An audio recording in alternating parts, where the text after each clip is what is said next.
여보세요? 경찰서죠? 신고할 게 있습니다. 한 달 넘게 매일 하루도 빠짐없이 어떤 할머니가 오십니다. 매번 돼지고기를 20kg씩 현금으로 사 가세요. 혼자 사시는 것 같은데 도저히 이해가 안 갑니다. 혹시 누군가에게 이용당하고 계신 건 아닌지 걱정됩니다. 이 한 통의 신고 전화로 그 다음에 무슨 일이 벌어질지 그때는 몰랐습니다. 허름한 행색의 80세 할머니가 매일 돼지고기 20kg를 사가는 게 수상해서 경찰에 신고한 저는 왜 눈물을 흘릴 수밖에 없었을까요? 저는 서울의 외곽인 수락산 아래에 위치한 장암사거리에서 20년째 정육점을 운영하고 있는 이연철입니다. 20년이면 긴 세월이지요. 그동안 참 많은 손님들을 만났습니다. 모두가 저에게는 소중한 인연들이었습니다. 20년을 장사하면서 장암사거리 주위의 웬만한 동네 사람들은 다 알게 되더군요. 누가 무슨 음식을 좋아하는지, 어느 집의 식구가 몇 명인지, 어떤 부위를 선호하는지까지도요. 하지만 그날 그 할머니를 만나기 전까지는 몰랐습니다. 한 사람의 작은 행동이 얼마나 큰 의미를 담고 있을 수 있는지를요. 그리고 우리가 얼마나 쉽게 사람을 오해할 수 있는지도요. 2023년 3월의 어느 화요일 아침이었습니다. 아직 봄바람이 차가웠던 날이지요. 여느 때처럼 새벽 5시에 일어나 도매시장에 다녀왔습니다. 신선한 고기를 골라 트럭에 싣고 가게로 돌아와 진열대를 정리하고 있었습니다.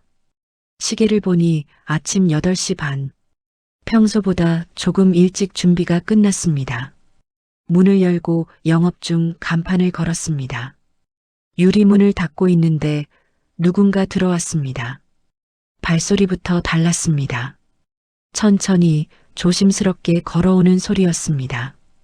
고개를 드니 허리가 많이 굽은 할머니 한 분이 서 계셨습니다. 얼굴에는 깊은 주름이 새겨져 있었고 머리는 새하얗게 새어 있었습니다. 손에는 낡은 검은색 가죽 지갑을 꼭 쥐고 계셨습니다. 사장님, 돼지고기 있어요? 목소리는 작았지만 또렷했습니다. 네, 어머니. 어느 부위로 드릴까요? 삼겹살이요. 아니면 목살? 목살이요. 네, 알겠습니다. 몇 근 드릴까요? 20kg 주세요. 순간 제 손이 멈췄습니다. 칼을 들고 있던 손이 공중에서 그대로 굳어버렸습니다. 어머님, 죄송한데. 얼마라고 하셨죠? 20kg이요. 할머니는 조금도 주저하지 않고 말씀하셨습니다. 저는 당황했습니다. 20년 장사하면서 처음 있는 일이었거든요. 어머님, 혹시 2kg 아니고요? 20kg가 맞으세요? 네, 맞아요.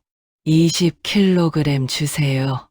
할머니는 단호하게 대답하셨습니다. 저는 속으로 계산을 해봤습니다.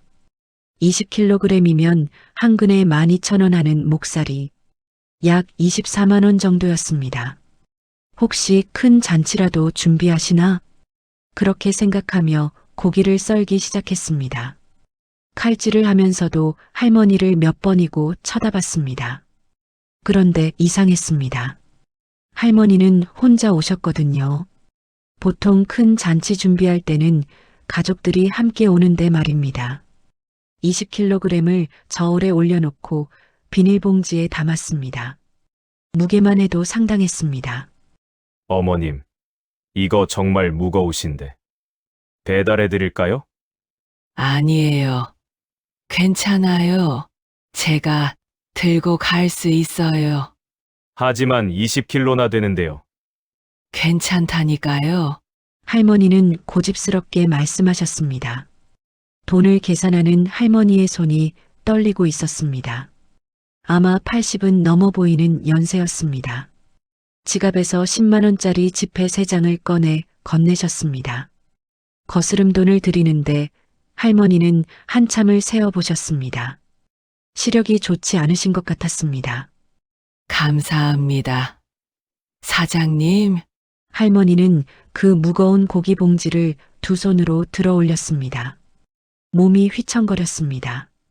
제가 황급히 다가가 문을 열어드렸습니다. 조심히 가세요, 어머니. 네, 고맙습니다.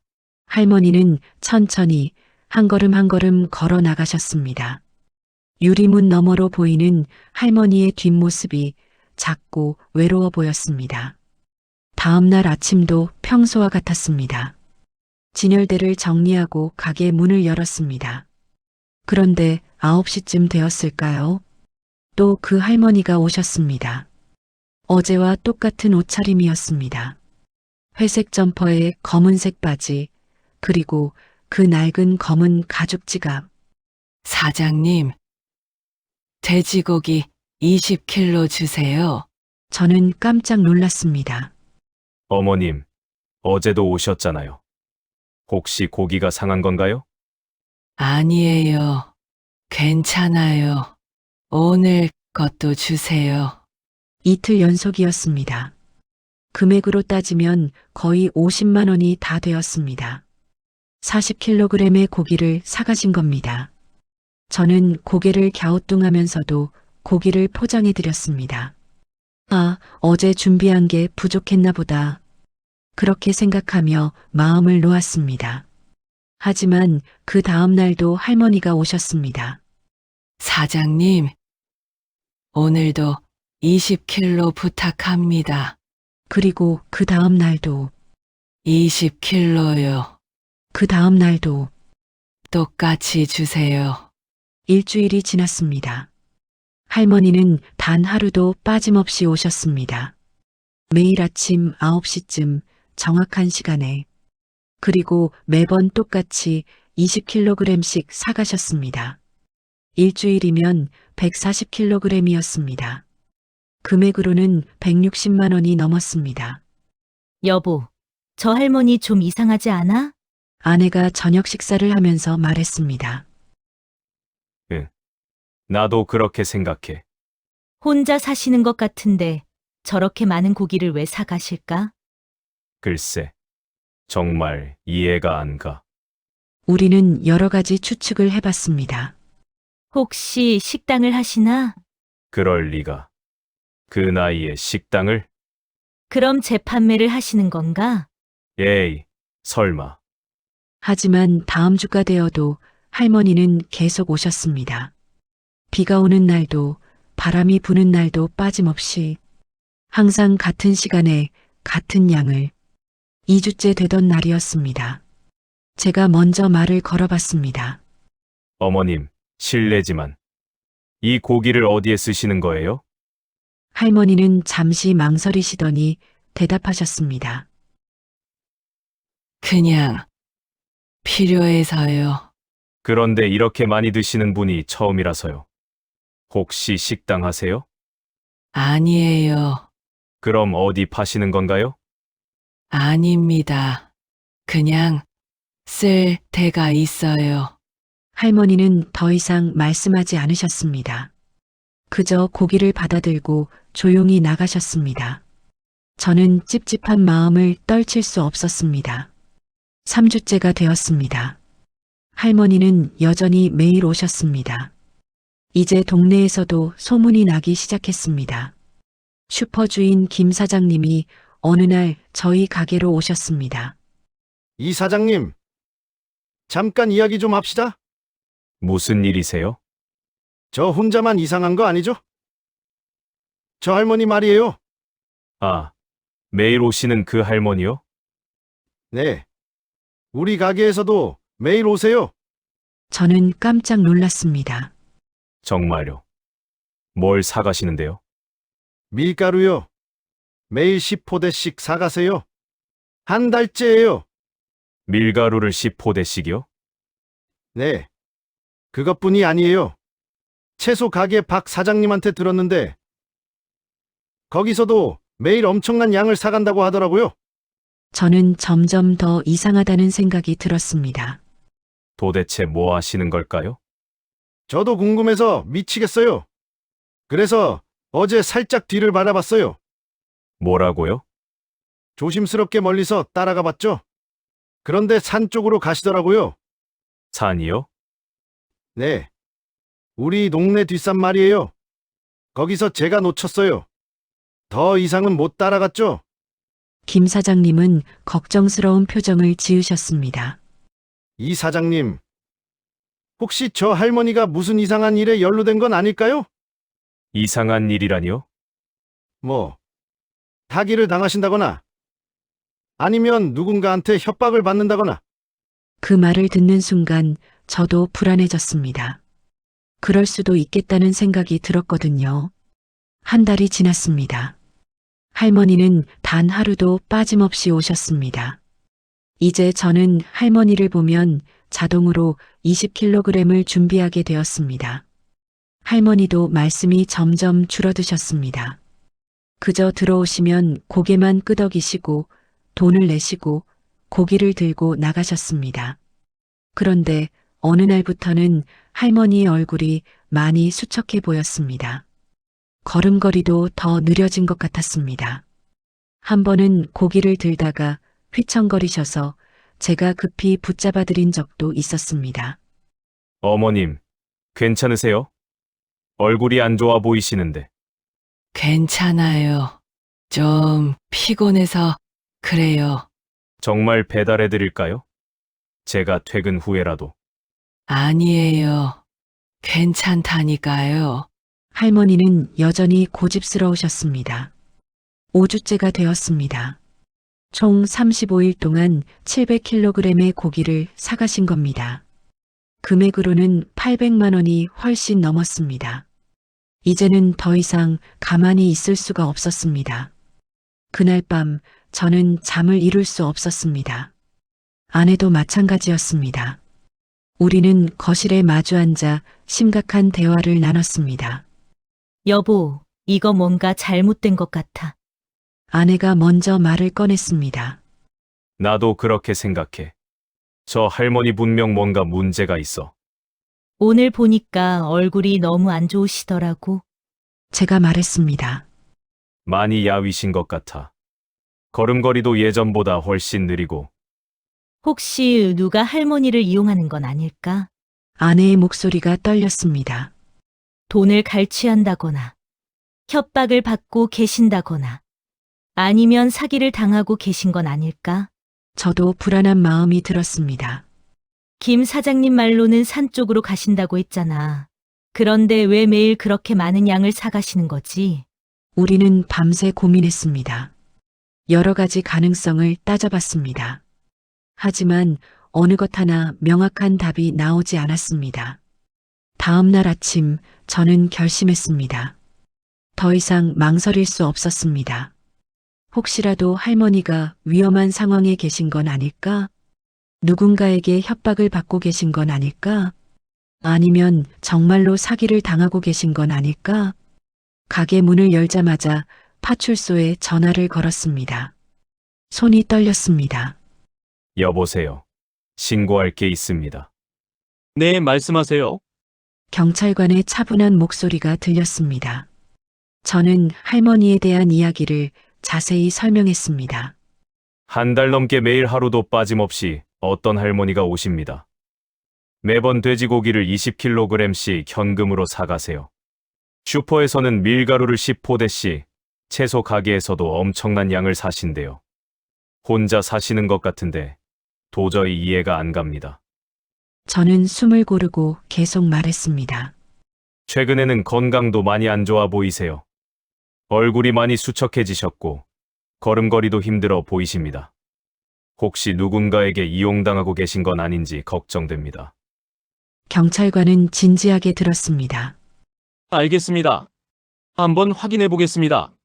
할머니에 대해 아시는 게 더 있으세요? 주소나 연락처 같은 거요? 저는 난감했습니다.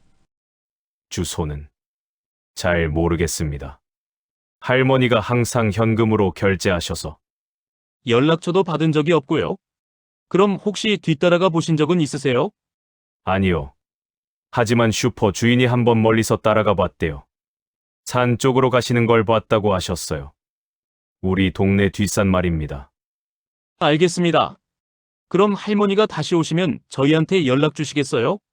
네, 그렇게 하겠습니다. 전화를 끊고 나니 마음이 조금 놓였습니다. 이제 경찰이 알아서 하겠지. 하지만 동시에 걱정도 되었습니다. 혹시 제가 쓸데없는 일을 한 건 아닐까? 할머니한테 신뢰가 되는 건 아닐까?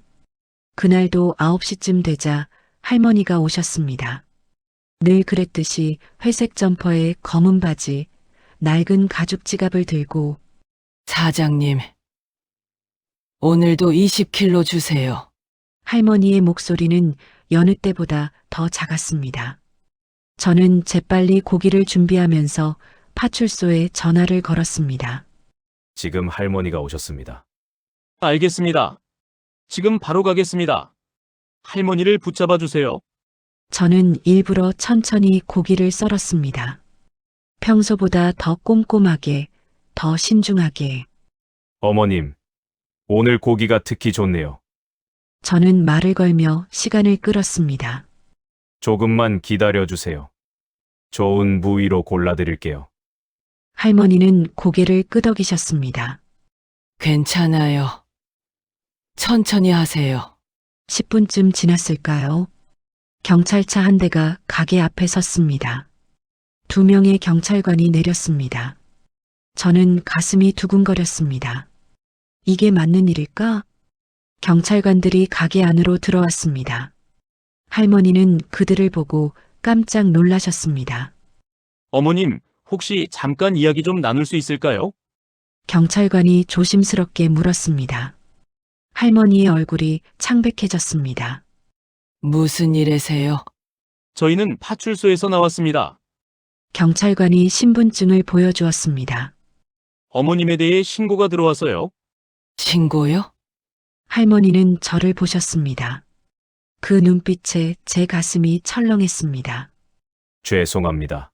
할머니, 저는 고개를 숙였습니다. 제가 걱정이 되어서. 혹시 무슨 일이 있으신 건 아닌가 해서요. 경찰관이 말했습니다. 어머님, 혹시 어디 사시는지 여쭤봐도 될까요? 그리고 이렇게 많은 고기를 매일 사시는 이유를 설명해 주실 수 있으신가요? 할머니는 한참을 망설이셨습니다. 손이 떨리고 있었습니다.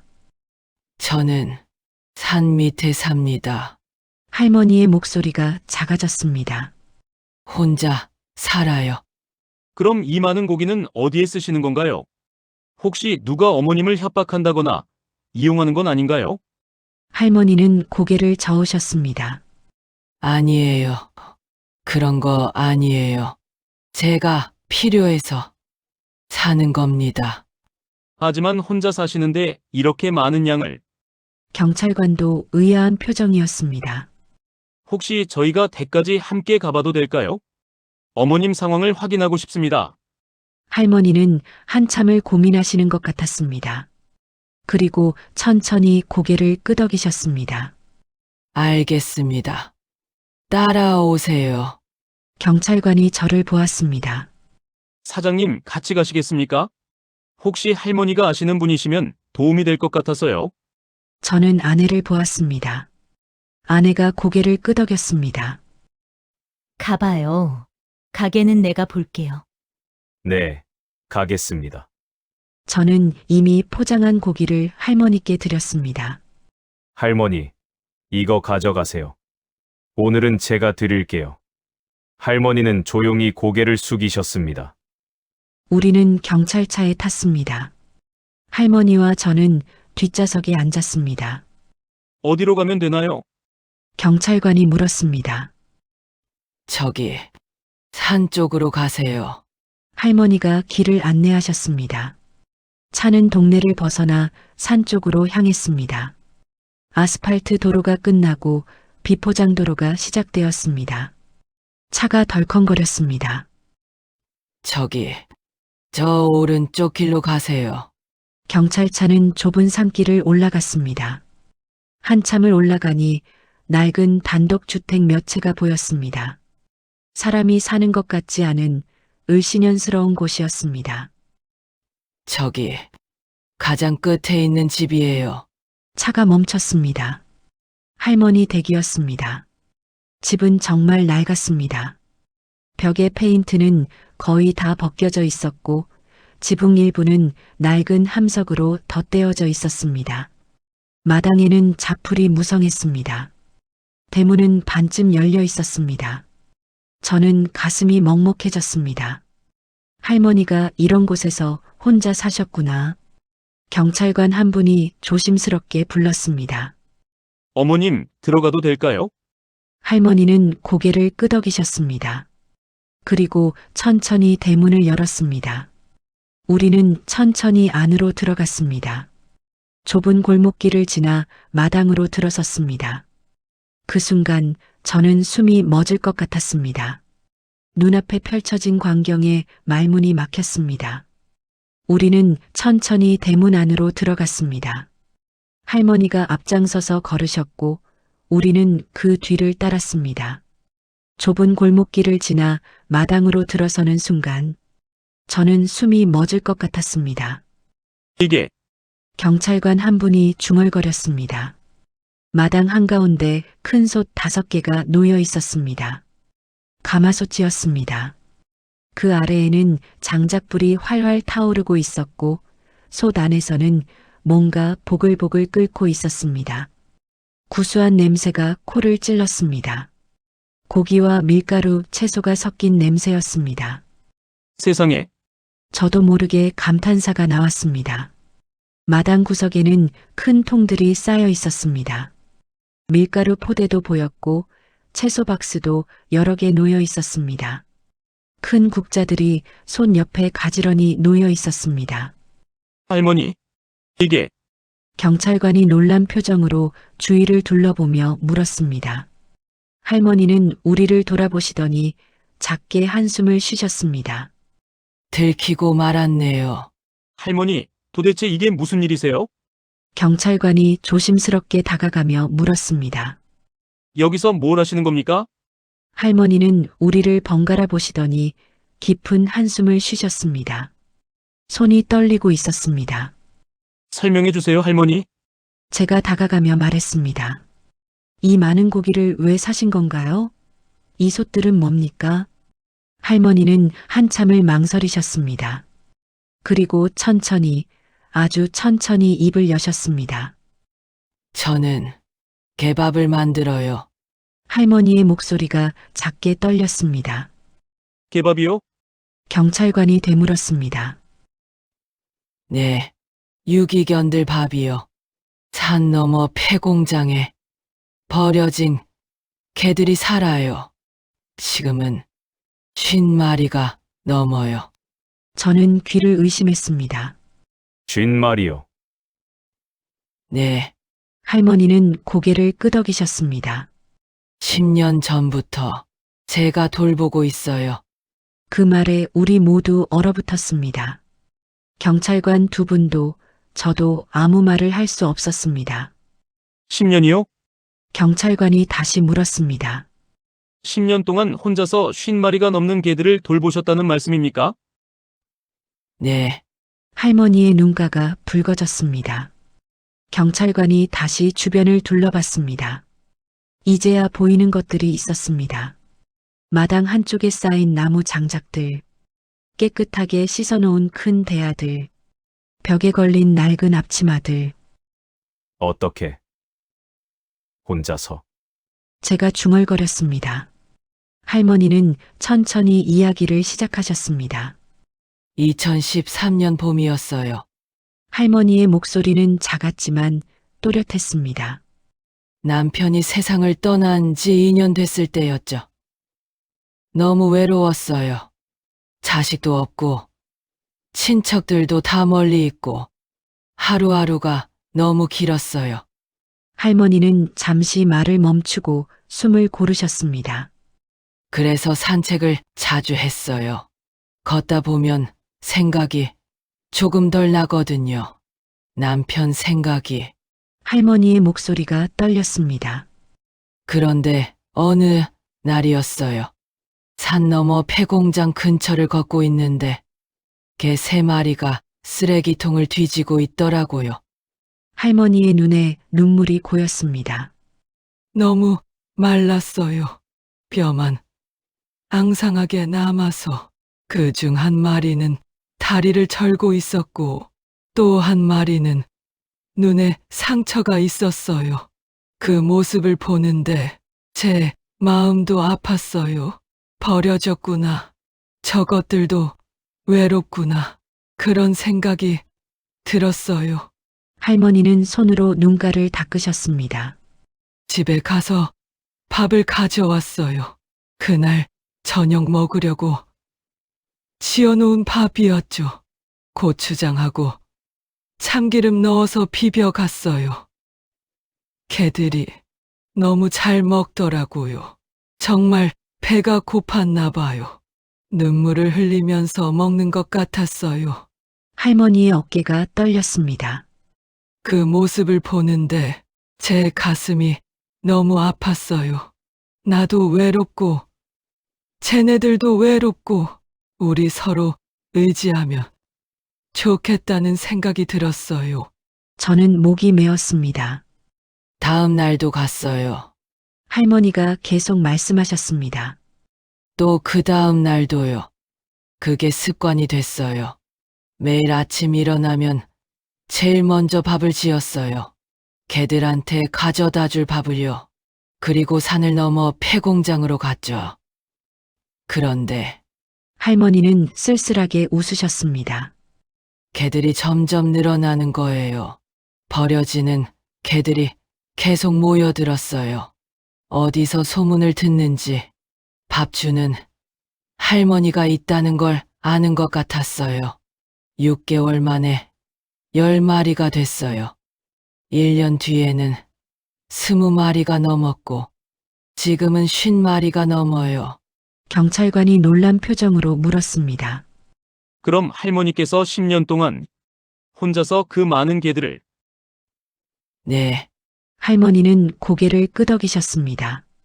제가 안 주면 그 애들은 굶어요.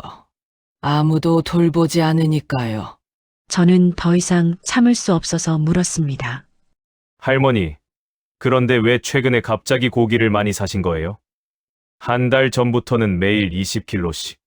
할머니의 얼굴이 어두워졌습니다. 한참 동안 아무 말씀이 없으셨습니다. 그리고 천천히, 아주 천천히 입을 여셨습니다. 제가 할머니의 목소리가 떨렸습니다. 얼마 못 살 것 같아요. 그 말에 우리 모두 얼어붙었습니다. 작년 가을에 할머니는 계속 말씀하셨습니다. 병원에 갔어요.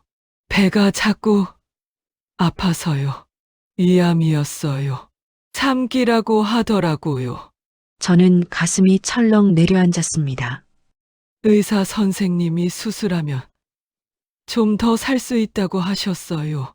하지만 수술비가 할머니는 쓸쓸하게 웃으셨습니다. 10,000,000원이 넘더라고요. 그래서 나이도 많은데 수술해서 얼마나 더 살겠어요. 그 돈이면 개들을 몇 년은 먹일 수 있겠더라고요. 그래서 수술은 안 하기로 했어요. 제 눈에 눈물이 고였습니다. 대신 생각했어요. 할머니의 목소리가 떨렸습니다. 제가 죽으면 그 애들은 어떻게 되나 아무도 모르잖아요. 제가 그 애들 돌보는 거, 제가 사라지면 그 애들은 다시 굶게 돼요. 할머니의 눈에서 눈물이 흘러내렸습니다. 그래서 제가 살아있을 동안 최대한 많이 먹이고 싶었어요. 통장에 남편이 남겨준 돈이 있어요. 2,000,000원 정도. 어차피 쓸 데도 없는데 그 애들한테 다 주고 싶었어요. 그래서 매일 고기를 샀죠.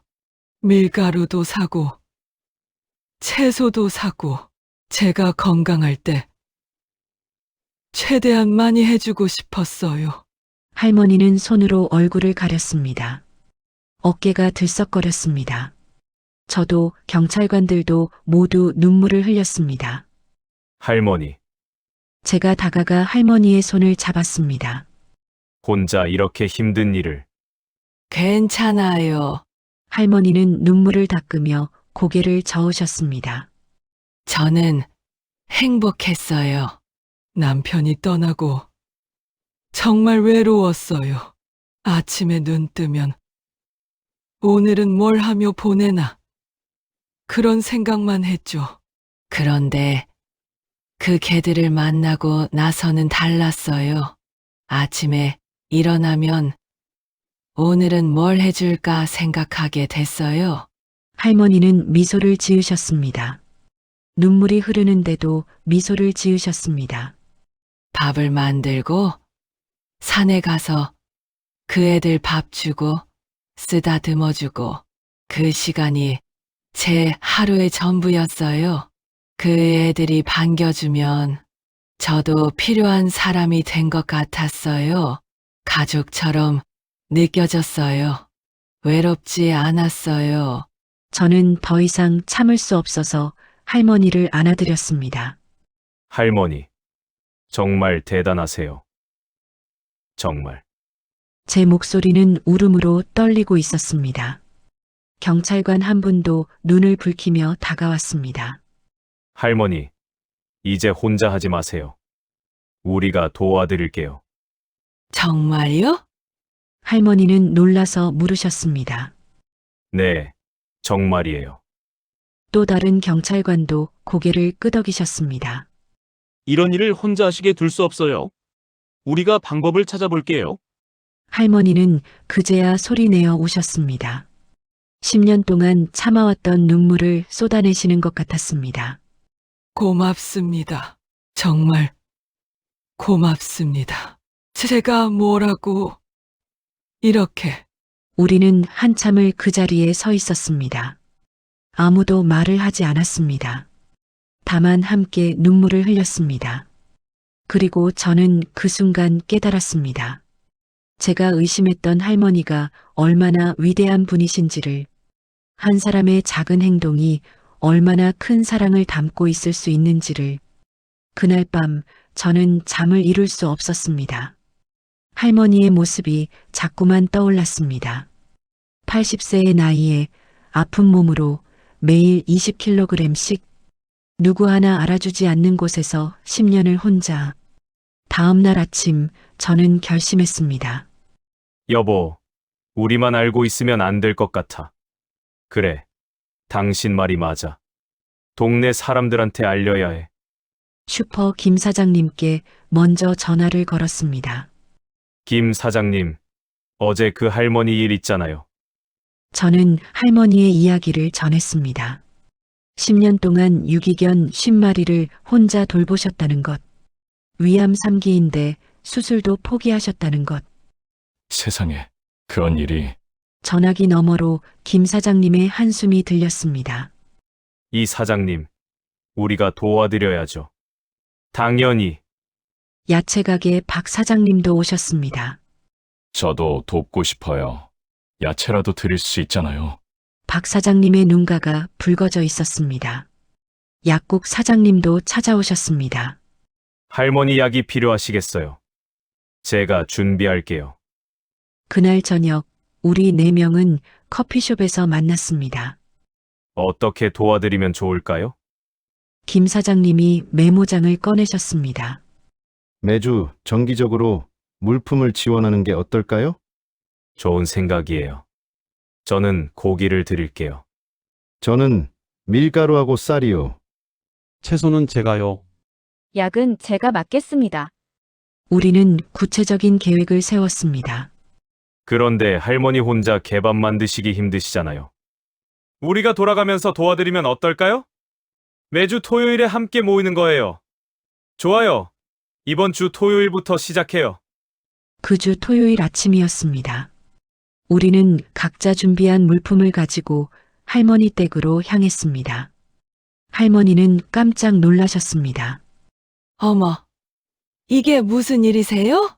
할머니, 이제 혼자 하지 마세요. 저희가 도와드릴게요. 할머니의 눈에 눈물이 고였습니다. 아니에요. 괜찮아요. 할머니, 우리도 하고 싶어서 온 거예요. 우리는 소매를 걷어붙이고 일을 시작했습니다. 할머니의 지휘 아래 5개의 솥에서 개밥을 만들었습니다. 고기와 밀가루, 채소가 어우러져 구수한 냄새가 났습니다. 함께 폐공장으로 향했습니다. 개들이 우리를 향해 달려왔습니다. 꼬리를 흔들며 반겨주는 모습에 우리는 모두 미소를 지었습니다. 할머니, 저 개들 이름이 다 있어요? 네. 다 있어요. 할머니는 50마리 개들의 이름과 사연을 모두 기억하고 계셨습니다. 돌아오는 길, 김 사장님이 말씀하셨습니다. 할머니 혼자 10년을 하셨는데 우리가 함께하면 더 잘할 수 있겠어요. 다음 주부터 우리는 5명이 되었습니다. 저희 아들이 함께 했으니까요. 아빠, 저도 도와줘도 돼? 그럼, 당연하지. 사람들이 하나둘 늘어나기 시작했습니다. 약국 사장님의 딸과 친구들이 왔습니다. 박 사장님의 부인도 오셨습니다. 빵집 아저씨도 빵을 가져오셨습니다. 한 달이 지나자 우리는 15명이 넘었습니다. 토요일 아침이면 할머니 댁 마당이 사람들로 가득 찼습니다. 할머니는 의자에 앉아 그 모습을 지켜보셨습니다. 정말 꿈만 같아요. 어느 날 동네 신문사 기자가 찾아왔습니다. 80세 할머니가 10년 동안 유기견을 돌보신다는 이야기를 취재해도 될까요? 일주일 뒤 지역 신문 일면에 기사가 실렸습니다. 80세 할머니의 10년 헌신, 동네 주민들이 함께 이어가 더 많은 사람들이 찾아왔습니다. 다른 동네에서도 다른 도시에서도 왔습니다. 저희도 돕고 싶어요. 우리는 정식으로 모임을 만들었습니다. 할머니가 이름을 지으셨습니다. 그냥 함께는 어떨까요? 좋아요. 함께로 합시다. 처음 한 달 동안 후원금이 500만 원이 넘게 모였습니다. 이 돈으로 뭘 해야 할까요? 회의를 열었습니다.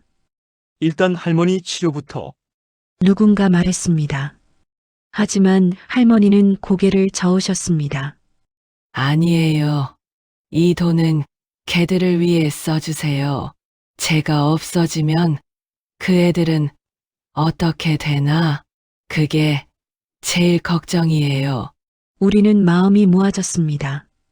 그럼 개들을 위한 보호소를 만들어요. 제대로 된 보호소를요. 할머니의 얼굴이 밝아졌습니다. 정말요? 네. 우리 함께 만들어요. 할머니는 자주 말씀하셨습니다. 고맙습니다. 제가 혼자라고 생각했는데 이렇게 많은 가족이 생길 줄 몰랐어요. 네, 우리는 가족이 되었습니다. 피로 연결되지 않았지만 사랑으로 연결된 가족. 후원금이 계속 모였습니다. 한 달에 1,000만 원이 넘는 돈이 들어왔습니다. 우리는 본격적으로 보호소 건립을 시작했습니다. 폐공장 옆 공터를 임대했습니다. 이곳에 개들이 비바람 피할 수 있는 집을 지어요. 동네 건축 일을 하시던 분이 나서주셨습니다. 제가 설계해 드릴게요. 비용은 받지 않겠습니다. 목수였던 분도 오셨습니다. 변사는 제가 만들어 드릴게요. 페인트 가게 사장님은 페인트를 기부해 주셨습니다. 젊은이들은 주말마다 와서 땀 흘려 일했습니다. 한 달이 지나고 2달이 지나고 보호소가 조금씩 완성되어 갔습니다. 견사 20개가 만들어졌습니다. 비가 와도 눈이 와도 따뜻하게 지낼 수 있는 공간이었습니다. 넓은 운동장도 만들었습니다. 개들이 마음껏 뛰어놀 수 있도록요. 급식소도 따로 만들었습니다. 큰 솥 10개를 놓을 수 있는 공간이었습니다. 석 달 뒤 드디어 보호소가 완성되었습니다. 개막식 날이었습니다. 100명이 넘는 사람들이 모였습니다. 동네 주민들, 자원봉사자들, 후원자들. 할머니는 휠체어에 앉아 계셨습니다. 병이 많이 진행되셨습니다. 하지만 얼굴에는 환한 미소가 있었습니다. 제 평생 이런 날이 올 줄 몰랐어요. 할머니의 목소리가 떨렸습니다.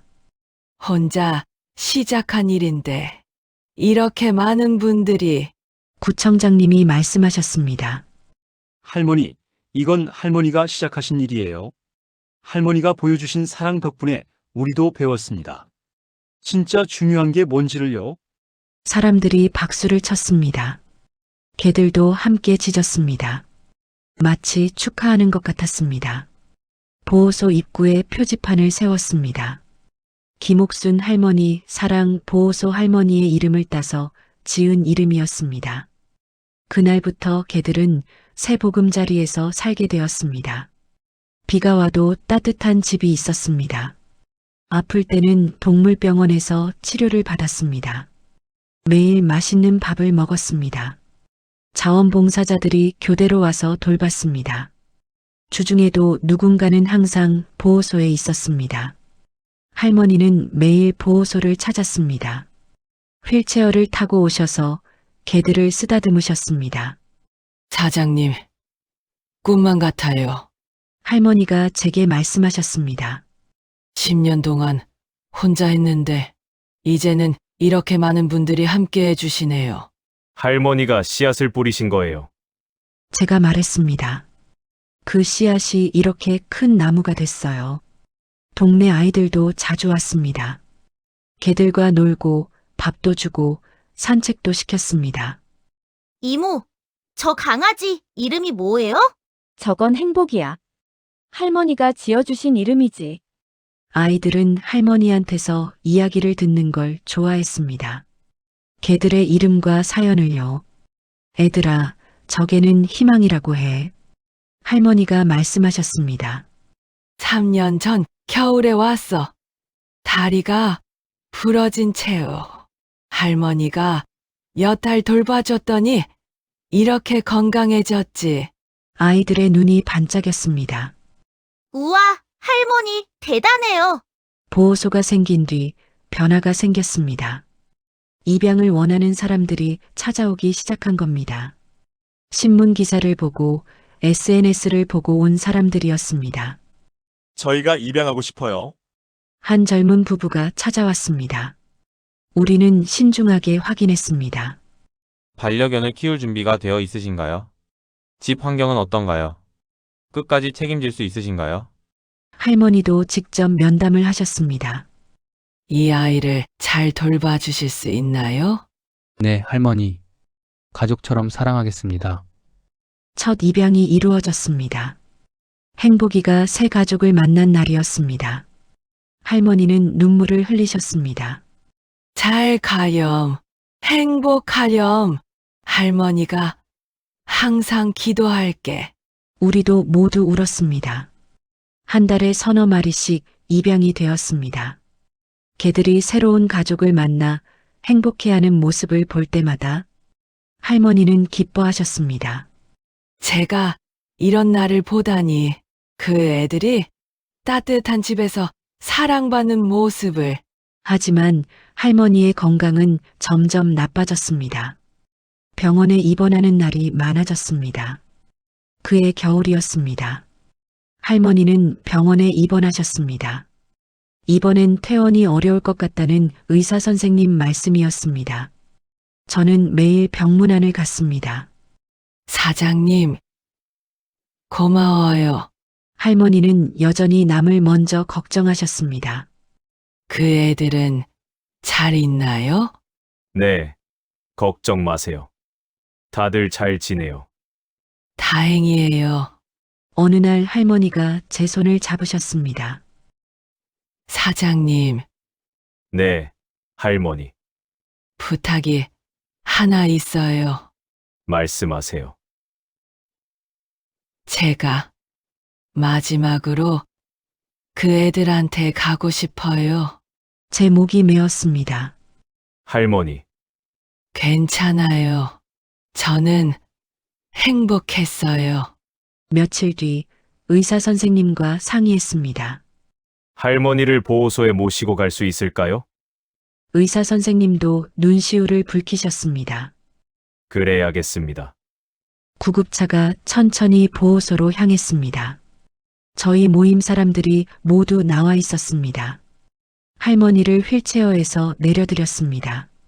개들이 조용히 다가왔습니다. 마치 알아채는 것처럼 한 마리씩 할머니 곁으로 와서 손을 핥았습니다. 가만히 조용히 할머니는 그 개들을 하나하나 쓰다듬으셨습니다.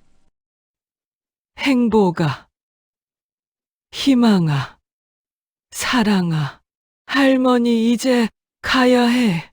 너희들 이제 굶지 마. 아프지 말고 서로 사이좋게 지내야 해. 할머니의 목소리가 점점 작아졌습니다. 사장님, 할머니가 저를 보셨습니다. 부탁해요. 이 아이들 잘 부탁해요. 네, 할머니. 약속드려요. 그날 밤 할머니는 병원에서 조용히 눈을 감으셨습니다. 마지막 말씀이 있었습니다. 감사했어요.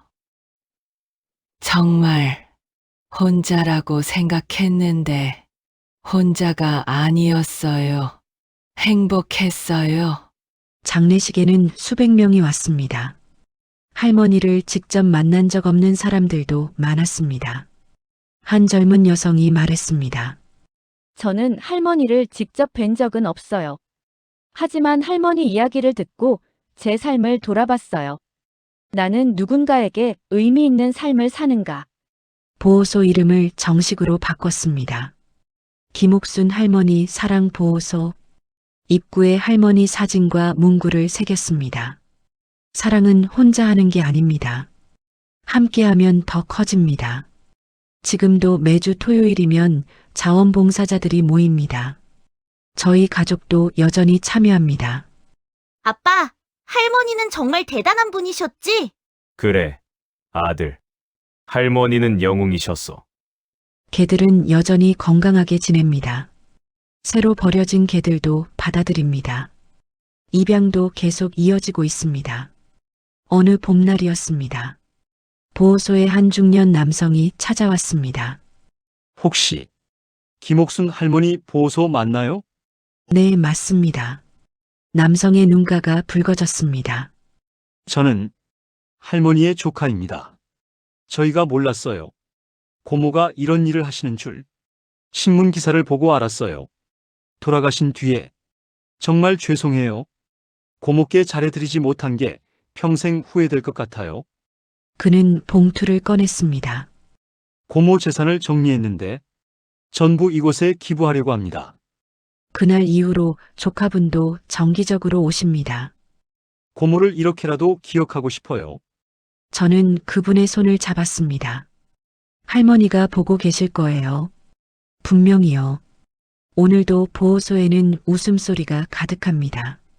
아이들이 뛰어놀고 개들이 꼬리를 흔들고 사람들이 함께 일합니다. 할머니는 가셨지만 할머니의 사랑은 여전히 여기 있습니다. 저는 정육점 문을 열 때마다 생각합니다.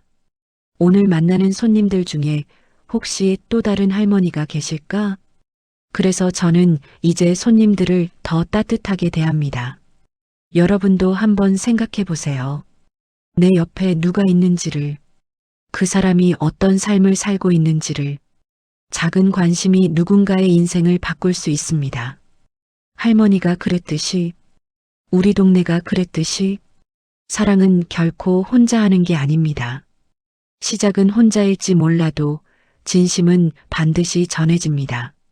그리고 그 진심이 모이면 기적이 일어납니다. 할머니가 그걸 가르쳐 주셨습니다. 오늘도 저는 기도합니다. 할머니, 그곳에서도 행복하세요.